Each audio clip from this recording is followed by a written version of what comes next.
जी दिन घर आए संत धने और सोगर सरग समान और पान फूल बरसे सदा निप गए भक्ति ज्ञान।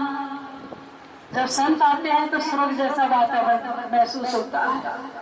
सदगुरु नेकीराम जी महाराज का कोटि कोटि धन्यवाद, जो 200-150 साल पहले यहाँ आए, साधना की और जीवों को जगाया, कुटिया में सेवा करने का समय मिला।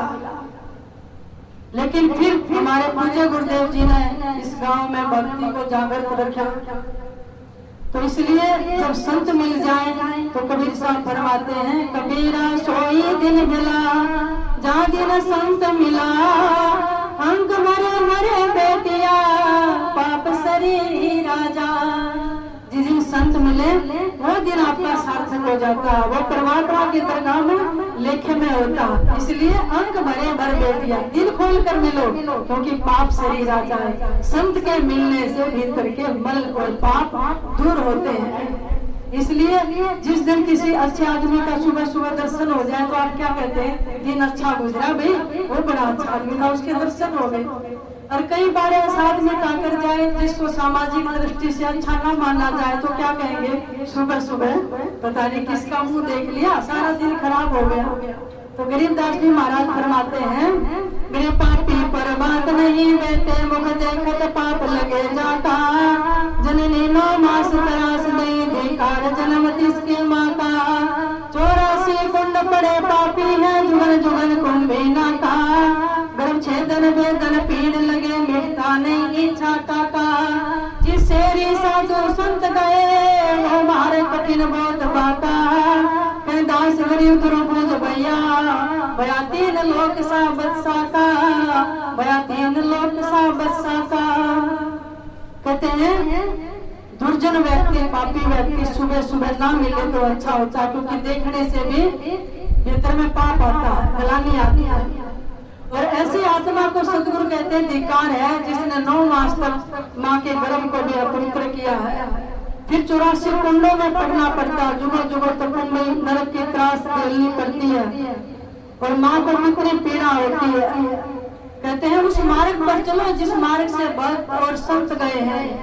माता सुनीति धन्य है जिसने छोटे से अपने ध्रुव बच्चे को संस्कार देकर, कहते हैं जंगल में तपस्या करने के लिए भेज दिया और ऐसे श्वास में सुमरण किया, 3 लोगों की वायु बंद कर दी, भया 3 लोग साबत सा त्राई त्राई मच गई, श्वास बंद हो गया था।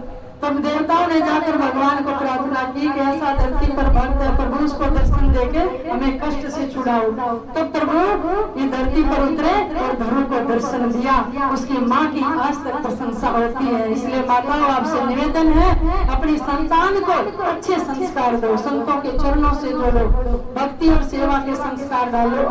आज के इस भौतिक युग में पतन के बहुत साधन है। आपके बच्चे ऐसी कैसी कुसंगत में गिर के शराब पीने लग जाते हैं और दूषित कर्म करने लग जाते हैं तो जीवन नरक हो जाता है। अगर आप शुरू से मिट्टी की लोथ होते हैं बच्चे, उसको जिस तरह से ढालोगे वैसा ही बन जाएगा।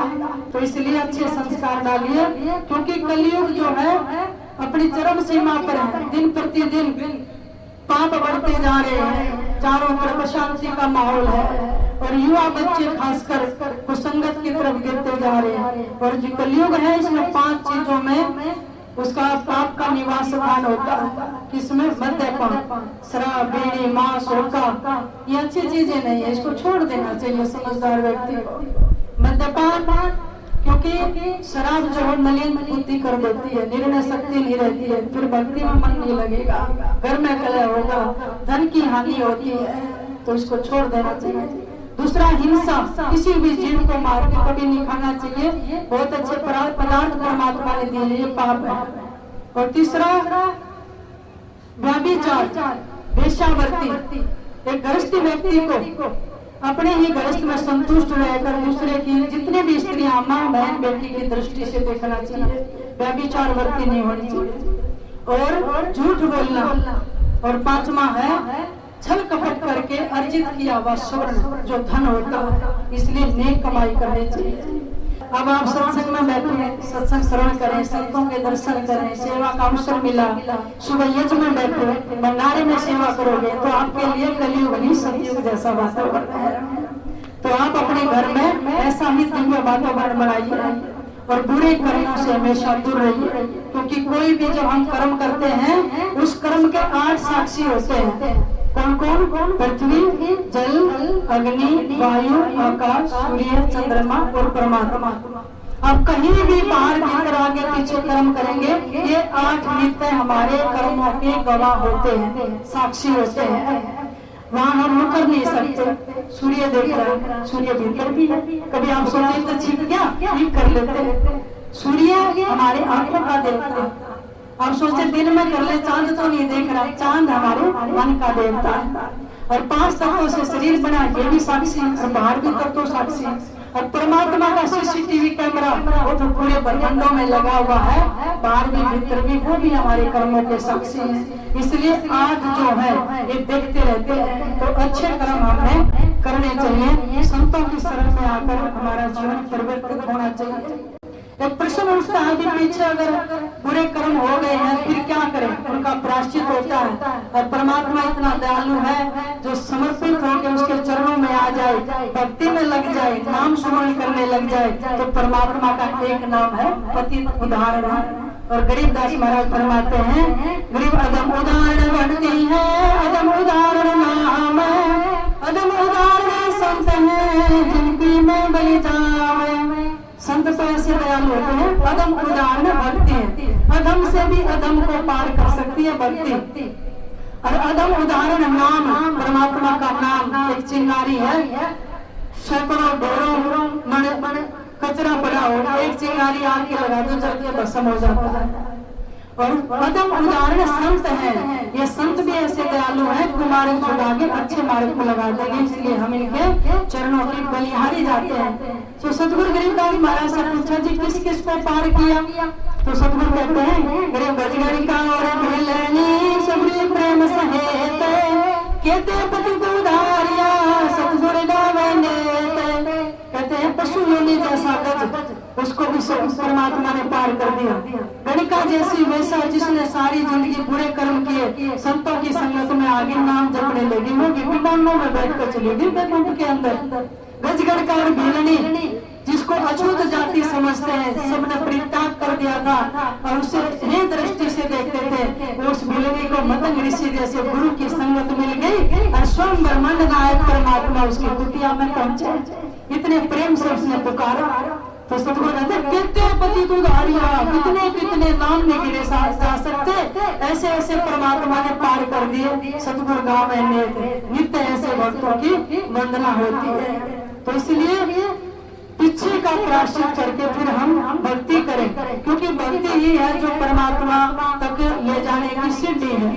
ये भक्ति में सेने मुक्ति के संत चढ़े हैं ढाए, जिन मन आलस किया जुगन जुगन पछताए। कहते हैं भक्ति मुक्ति की नशेड़ी माने सिद्धि है। और संत को जल्दी से चढ़ जाते हैं, पार हो जाते हैं। अगर आलस करोगे, आज निकल करेंगे, कल नहीं परसों करेंगे, अलार्म भर लोगे 4 बजेगा, नींद में बंद कर दोगे, उठोगे नहीं। ऐसे करते करते सारी जिंदगी बीत जाती है। इसलिए पछताना नहीं है, नियम बना लो, सुबह उठकर गुरु मंत्र का सुमरण करेंगे, भजन करेंगे, सबके साथ अच्छा व्यवहार करेंगे। और बिना भक्ति के भाई कोई पार नहीं हो सकता। काम में क्रोधी लालची इनसे भक्ति हो, भक्ति करे कोई सूरमा जात वर्ण कुल खोए। कामी क्रोधी लोभी लालची ऐसा व्यक्ति भक्ति नहीं कर सकता है, जिसने अपनी जात कुल मर्यादा लोक लाज को छोड़कर और अच्छे मार्ग पर चलकर जो परमात्मा से प्रेम किया, वही भक्ति कर सकता है। और उनका एक साक्षात उदाहरण है कलयुग में राजस्थान की मेड़ता की मीरा, जिसको बचपन में संत मिल गए और सत्संग का वातावरण मिला, फिर उसने सब लोक लाज छोड़कर संतों के संग बैठ गए। लेकिन उनके पिताजी माताजी नहीं मानी और मेवाड़ में चित्तौड़ के महाराज भोज के साथ उनका विवाह कर दिया। लेकिन मीरा से जो नजदीकी थे प्रेम करने वाले, संयोग वश उन सबकी मृत्यु हो गई। मीरा की माँ वीरम देवी और मीरा के पिताजी रतन सिंह राठौर, मीरा के दादा राव दूधा जी, मीरा के ससुर राणा सांगा जी और मीरा के पति भोजराज। ये मीरा को एक वातावरण देते थे, प्रेम करते थे, उसको समझते थे। जब वो शिव का शरीर छूट गया, विक्रम राणा ने मीरा को कष्ट देने शुरू कर दिए, उसकी भक्ति में बाधा, संतों के साथ नहीं बैठेगी, भजन नहीं गाएगी, कभी मारने के लिए शेर छोड़ दिया, लेकिन शेर भी मीरा के सामने नतमस्तक हो गया। वही हिंसक जानवर मीरा के जहर का भी अमृत बन गया। सांप बेचे वो भी फूलों के हार बन गए, लेकिन विक्रमादित्य राणा के मन का अनुताप नित्य बढ़ता जा रहा था। राजघराने में गृहस्थी में कले कलेश बढ़ती जा रही थी और राणा का मन ऐसा बुढ़ाया हुआ था कि ये जब से मेड़तानी आई है हमारे राजघराने की सुख शांति छीन गई है, जादूगरनी है, सबको बस में कर लिया, इसको चित्तौड़ से निकाल दिया जाए।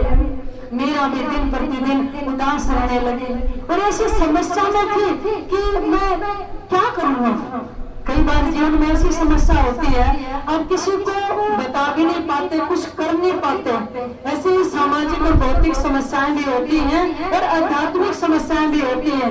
मीरा ने रात रोती रही, चारों तरफ गोष्ठी डाली, किसको कहूँ, मेरी भक्ति में भी बाधा है, मेरे को यहाँ पाता समझते हैं, ताले लगा दिए गए, संत बाहर से ही नमस्कार करके चले जाते हैं। तो उदाबाई भी ताने मारती, हारी रानी भी ताने मारती और सबको विक्रमादित्य ने उसको समझा दिया कि मीरा के पास कोई नहीं बैठेगा। एक संत है चित्रकूट से, मीरा ने चुपचाप बात की, महाराज मैं बहुत दुखी हूँ, समस्या में हूँ, मैं किससे कहूँ, क्या करूँ, मुझे रहना चाहिए या नहीं रहना चाहिए। वो संत ने कहा बेटी इस समय कलयुग में चित्रकूट में राम भगत गोस्वामी तुलसीदास जी महाराज बड़े प्रेमी बैरागी संत हैं, आप उससे मुलाकात करो। कहेगी महाराज मैं तो जा नहीं सकती। तो मीरा ने क्या किया, सुखपाल ब्राह्मण को जो राजपुरोहित थे उसको बुलाया और एक पत्र लिखा मीरा ने और सुखपाल ब्राह्मण को बुलाकर कहा कि ये मेरा निवेदन दे देना और जाकर ये जब पत्र पढ़े वो क्या उत्तर देंगे जल्दी से मुझे आकर कहना, मैं आपकी बात देखती रहूंगी, मेरी आंखें इंतजार करेंगी, मेरे लिए क्या आदेश है। इस उलझन से मुझे अब संत ही निकाल सकते हैं। मीरा ने क्या पत्र लिखा, स्वस्ति श्री तुलसी कुलभूषण दूषण हरण गोसाई, बार ही बार प्रणाम करूं अब हरूं शोक समुदायी, घर के सौजन हमारे जते सबने उपाधि बढ़ाई, साधु संग और भजन करत मोई देते क्लेश महाई। सुनो मीरा ने लिखा, समस्ती सुख कल्याण हो, हे तुलसीदास जी महाराज आप तो कुल के भूषण हैं, दूसरों का दुख का हरण करने वाले हैं। मैं आपके चरणों में नतमस्तक होकर बार बार प्रणाम करती हूँ, मेरा भी शोक हरो। मेरे जितने भी घर के सज्जन बंधु बांधव थे सब मेरे विरुद्ध हो गए, उपाध बढ़ा दी है, मुझे भजन करने से सत्संग करने से रोकते हैं, पूरे राजघराने में कलेश बढ़ गया, मैं क्या करूँ। बालापन में मीरा किनी गिरधर लाल मिटाई, सो तो अब छोटत में क्यों लगी लगन है वरियाई, मेरे मात पिता सब तुम हो हरि भगतन सुखदाई, मोको कहा उचित करीबो अब मान को समझाई। मैंने बचपन में परमात्मा से प्रीति की है, उनको अपना सर्वस्व माना है, अब प्रेम और लगन मेरी छूट नहीं सकती। महाराज मेरे माता पिता सब तुम ही हो, हरि भक्तों को सुख देने वाले, मेरे लिए इस समय समस्या की घड़ी है, मेरे लिए क्या उचित है जरा लिख कर समझा कर भेजना। सुखपाल ब्राह्मण कहने लगे भाई साहब परमात्मा भला करे, इतने भगवान का ध्यान करो, मैं जल्दी ही लौटूंगा। चित्रकूट गए और तुलसीदास जी जब मीरा का पत्र पढ़ा बड़े खुश हुए कि परमात्मा की भक्तनी है। और तुलसीदास जी बहुत ही ज्ञानी महापुरुष थे, उन्होंने मीरा की समस्या का समाधान किया, क्योंकि संत के पास ही समस्या का समाधान होता है। जब चारों तरफ से विचलित हो जाओ, सब साथ छोड़ दे, तब अपने गुरु से, किसी अच्छे संत से जो विश्वास पात्र है उसी को ही अपनी बात कहनी चाहिए, सबको नहीं। कोई मजाक करेगा, कोई अपमान करेगा, कोई बेइज्जती कर सकता है, कोई आगे कुछ है पीछे कुछ कह देगा, है ना, आगे रो के पूछ लेंगे, हंस के गा देंगे। सबको मन की बात नहीं बतानी चाहिए। इसलिए मीरा ने विश्वास पात्र संत को देखा। तुलसीदास जी ने पत्र लिखा और बंद करके मखमली वस्त्र में और सुखपाल ब्राह्मण को दिया कि जाकर मीरा को दे दो। बीच में खोलना नहीं है, केवल मीरा पढ़ेगी। क्या लिखा था? जाके पियन राम विदेही तजिए कोटि बैरी सम जगपी परम स्नेही तजो पिता प्रहलाद विभीषण बंधु भरत महतारी बलि गुरु तजो ब्रज गंत विनिपन भय बुध मंगलकारी ना तो नेह राम सो मुनियत सुहृद सुवंश खेला अंजन कहाँ आंख जय छूटे बहुत कहाँ कोला तुलसी सोम सब भात परम हित परम प्राण ते तारे जा सोने सने राम पगे ऐसो मतो हमारो जाके प्रियन राम विदेही तजिए काही कोटि बैरी सम जगपी परम स्नेही। मेरा मौसा, जिसको प्रेम से परमात्मा से प्रेम नहीं है उसको बैरी समझ के छोड़ देना चाहिए। जैसे प्रहलाद ने पिता को छोड़ दिया, हिरण्याकश्यप को परमात्मा की भक्ति करी। विभीषण ने अपने भाई रावण को छोड़कर राम की शरण में आ गए। भरत ने अपनी माँ कैकेयी को छोड़ दिया, रामचरण अनुरागी बने। बलि ने अपने गुरु शुक्राचार्य को छोड़ दिया। यजमान कहने लगे दान मत दो 3.5 हाथ भूमि का, ये छलने आए। जब परमात्मा ही मांग रहे हैं, सर्वस्व उनका है, तो मैं क्यों ना अर्पण करूं। बलि ने शुक्राचार्य की नहीं मांगी। ब्रज की सब गोपियों ने सब मर्यादा लोक लाज छोड़कर परमात्मा की भक्ति करी, परमात्मा की बांसुरी बजती उनके साथ लीलाएं की। तो तुलसीदास जी कहते हैं मेरा तो सब बाती परम हित ये है कि जो परमात्मा से प्रेम करे उसकी माननी चाहिए और जो उसके विरुद्ध चले उसको छोड़ देना चाहिए। सुखपाल ब्राह्मण को मीरा ने बिठाकर आदर से भोजन करवाया, दक्षिणा देकर विदा किया और फिर नगर में कहलवा दिया अब मैं चित्तौड़ में नहीं रहना चाहती हूँ। मीरा ने अपने गहने वस्त्र जो राशि थे सब उतार दिए, अपना हाथ में एक तारा लिया, मालती मंगला और अपनी सखियों को लेकर चित्तौड़ की डोडी पर आज बाहर खड़ी है। जिस दिन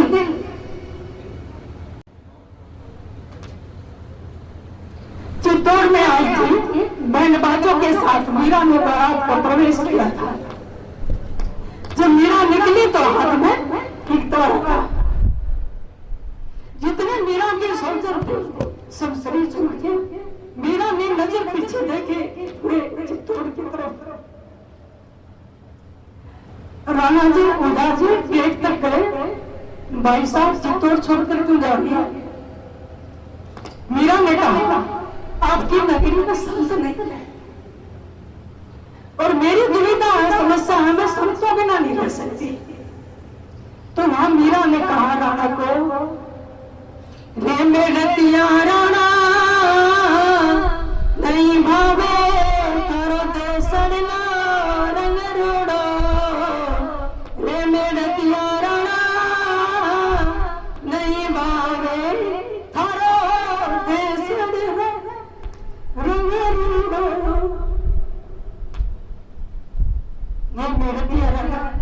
आपका देश अब फीका लगता है। मीरा की व्याकुलता को कोई आंक नहीं सकता। मीरा तो प्रेम की झील थी। क्यों नहीं लगता? तारे देश में राणा संत नहीं है, लोग बसा सब कूड़ो, गहरा गाठी राणा सब कुछ छोड़ा छोड़ा करे को जोड़ो, मेरतिया राणा नहीं भावे थारो देसड़ लो रंग रूड़ो। लोग कहते हैं चित्तौड़ में इतने सुख है, हाथी घोड़े बाग बगीचे, तालाब धन दौलत के अंबार लगे हैं। अकबर जैसा बादशाह भी दिल्ली का हार हार कर वापिस चला जाता है। ऐसे योद्धाओं की राणा संग जिसके 80-80 घाव शरीर में थे, हरा हाथ की तलवार, लेकिन फिर भी राणा मुझे फीका लगता है, मन नहीं लगता। संत आते हैं मैं हरी भरी हो जाती हूँ, अच्छा लगता है। अब मैं छोड़ना चाहती हूँ। मीरा ने कहा, मेरा के प्रभु गिरधर नागर वर पायो मैं पूरो रे मिनतिया राणा नहीं भावे थरो देशण लो रंग रूड़ो। विक्रमादित्य ने कहा, जाएगी किसके पास? कहेंगे पूरा वर मिल गया परमात्मा, उसके पास जाऊंगा। और मेरा हाथ में खड़ताल लेकर भगना वस्त्र पहनकर गले में तुलसी की माला और फिर परमात्मा के कान करते हुए वृंदावन चली गई। 32-30 वर्ष तक रही मीरा, परमात्मा के प्रेम में तड़पती रही। और फिर द्वारका में जाकर मीरा की जीवनी लीला संपन्न हुई, और ऐसी संपन्न हुई जो परमात्मा की मूर्ति थी उसी में जाकर मिल गई, उस अस्तित्व के साथ एक हुई। मुझे लगता है इतनी बड़ी घटना जो मीरा के साथ हुई, कितने संत हुए हैं, भक्त हुए हैं, लेकिन आज तक मुझे नहीं लगता पत्थर में कोई समाया होगा। शरीर से अंतर्ध्यान हो गए होंगे, शरीर छोड़ दिया होगा, ज्योति में ज्योति मिल गई होगी, लेकिन एक जीवित मूर्ति पत्थर के अंदर समा जाना शायद ब्रह्मांड की बहुत बड़ी घटना है। तो मीरा के प्रसंग ऐसे है, और मुझे भी बचपन से ही संतों की संगत मिली, मेरा सौभाग्य था। और बचपन से ही मुझे गुरुदेव जी के चरणों का इसी घर में सानिध्य मिला। या इतने वर्षों तक गुरुदेव जी सत्संग करने आते। लेकिन आज बताऊं, मेरी भी एक मन की पीड़ा थी, मेरा भी मन संतों में लगता था, और भगवान ने सुन ली और इन्हीं चरण कमलों में मेरे को पहुंचा दिया। इसलिए मैं अपने गुरुदेव जी महाराज का कोटि कोटि धन्यवाद करती हूँ। सदगुरु, आपने मेरी भुजा पकड़ी, सदमार्ग पर चलाया। मैं पूरे परिवार का, सारे खानदान का धन्यवाद करना चाहूंगी। बड़ी हर्ष से बड़ों ने छोटों ने बड़ी खुशी से, लेकिन एक लड़की पर बहुत सारी समाज की बंधन होते हैं, मर्यादाएं होती हैं, लेकिन जब सत्संग होता है तो सब समझ जाते हैं। और इतने सहर्ष मुझे स्वीकृति दे दी, और सारे गांव की प्यारी संगत सब खुश थे कि भक्ति करें, हमें भी अच्छा मार्ग मिलेगा। मैं आप सबका भी बहुत बहुत धन्यवाद करना चाहूंगी, सारी संगत का, सभी बुजुर्गों का, संत महापुरुषों का, क्योंकि गुरुदेव जी शायद इस गांव में ना आते तो मेरा भी निकलना नहीं होता। तो ये सारा श्रेय गुरुदेव जी को जाता है, बड़ों को जाता है जिन्होंने भक्ति के संस्कार दिए। तो आप सबका बहुत बहुत धन्यवाद, कोटि कोटि धन्यवाद हमारे पूज्य गुरुदेव जी का, जो इतने वर्षों से इस गांव में, शायद कोई घर बाकी है नहीं तो सब दीक्षित है, एक दो पूरे घर में, पूरे के पूरे परिवार भी। भाई घर के आगे गंगा आई हुई है, कलयुग है, नहाना हो तो नहा लो, और पार होना हो सो किसी भी करना हो तो कर लो। मैं आज गलती के साथ कह रही हूँ, सदियों में ऐसे सब करते हैं, सादाशील आप सब साक्षी भी हैं कि पूज्य गुरुदेव जी वैसे तो अपने आप को सलाह नहीं करते हैं, ना करवाते हैं, लेकिन हमने अपने जीवन में इतने साधना वाले संत नहीं देखे। आश्रम में महाराज दास महाराज जी रहते थे, आप सब जानते हैं ना।